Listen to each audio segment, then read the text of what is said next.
Olá, turma. Vamos a mais uma autocorreção de ciências. Na nossa última aula, do dia 29, nós trabalhamos, de acordo com o nosso roteiro, as páginas 81 até 84. Né? E são essas páginas que a professora vai fazer a nossa correção hoje. Né? O roteiro, ele trouxe para atividade para casa, né? Como a gente pode ver lá no roteiro, a página 84. Tá bom? Vamos lá no nosso livro. Coloca aí seu livro na página 81. Beleza. Então vamos lá? Dá uma ampliadinha aqui para ficar melhor a visualização. Ok. Então ele traz a classificação dos protozoários, né? Classificação essas que, de acordo com as estruturas de diferentes estruturas, eles são responsáveis pela locomoção. Os protozoários podem ser classificados em pseudópodes, flagelos, cílios ou esporozoários, né? Quase não sai o último nome. Então, no registro de viagem, ele pede que você leia as descrições de cada grupo de protozoário, considerando a estrutura responsável por sua locomoção. E em seguida você relacione cada descrição com a imagem correspondente. A professora também mandou como material de apoio na aula passada vídeos falando sobre os protozoários e sua classificação para que ajudassem vocês melhores nessa aula aí. Então, protozoários que não têm mecanismo de locomoção são classificados em esporozoários. Para onde é que você ia ligar? Você ia ligar para o toxoplasma, ok? Os ciliados apresentam estruturas parecidas com cílios em volta do seu corpo. Você ia demarcar para onde?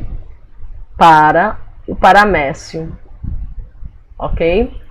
Os rizópodes ou sarcodíneos são aqueles que se movimentam por pseudópodes, ou seja, falsos pés.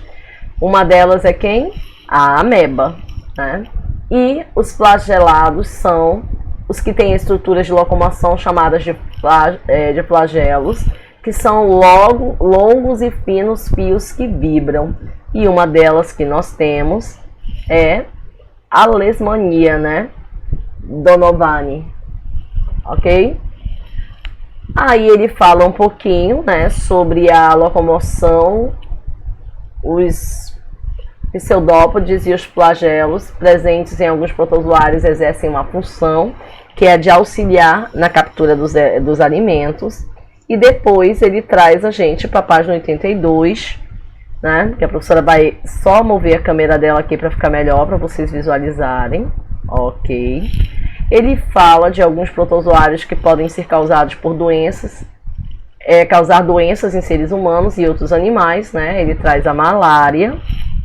E depois ele pede que você observe o gráfico a seguir referente à evolução do número de casos de malária no Brasil em um período de 10 anos e que você responda o que se pede. Você vai analisar, fazer a leitura do gráfico, como a professora já ensinou, né?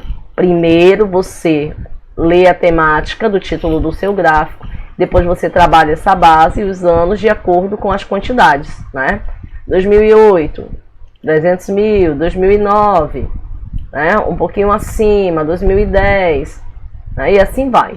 Então ele pergunta, em qual ano houve mais casos de malária no Brasil? De acordo com o gráfico, em 2010. O que você pode concluir analisando o número de casos entre os anos de 2016 e 2018? Né? Se nós viermos analisar aqui, em 2016, nós tivemos essa reta, basicamente, um pouco acima de 100 mil.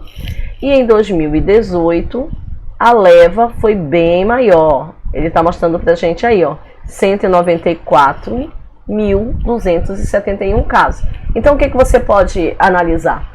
Que de 2016 para 2018, os casos de números de pessoas com malária no Brasil aumentaram consideravelmente. Né? Você ia responder alguma coisa assim, ou você poderia calcular a diferença, né? De 1994 menos 100 mil, e você ia encontrar a quantidade de diferença de um ano para o outro, tá bom? Na página 83, ele traz para a gente as doenças, todas as doenças são causadas por picadas, né? Na atividade anterior ele diz que você estudou que a malária é uma doença transmitida pela picada de um inseto, porém nem todas as doenças causadas por protozoários são transmitidas por picadas de insetos. E aí ele traz pra gente, na página 83, né, alguns infográficos falando de algumas doenças, e na página 84, que é onde fecha a aula do dia 29, ele traz um registro de viagem. Como primeira questão, ele fala sobre os protozoários, assinale as afirmativas corretas. Apesar de única, a célula do protozoário é extremamente complexa? Verdadeiro, então vou marcar um X. A célula do protozoário é revestida por uma membrana que permite a troca de gases e substâncias com o ambiente? Verdadeiro. Todos os protozoários apresentam vida livre? Não, né? A maior parte dos protozoários habita ambientes úmidos e aquáticos? Os protozoários só causam doenças nos seres vivos? Eles causam no animais também, como a gente leu há pouco, né? A questão 2 pede que você reescreva as afirmativas que não são verdadeiras, ou seja, que são falsas, né? Que estão erradas da atividade 1, tornando-as corretas. Então, a terceira aqui, alternativa, ficaria como? Os protozoários podem ser parasitas ou ter vida livre, né? Diferente aqui. E o último aqui, os protozoários podem causar doenças em outros animais, como os cachorros, por exemplo. Terceira questão, ligue os tipos de protozoário aos mecanismos de locomoção. Então, eu tenho aqui, né? Flagelos, né? Os flagelados para os flagelos, os ciliados para os cílios, os risópodes para os pseudópodes e os esporozoários para nenhum, né? Que ele não é ativo. O número 4, os protozoários parasitas podem causar diversas doenças ao ser humano. Com base nessa informação, passa o que se pede.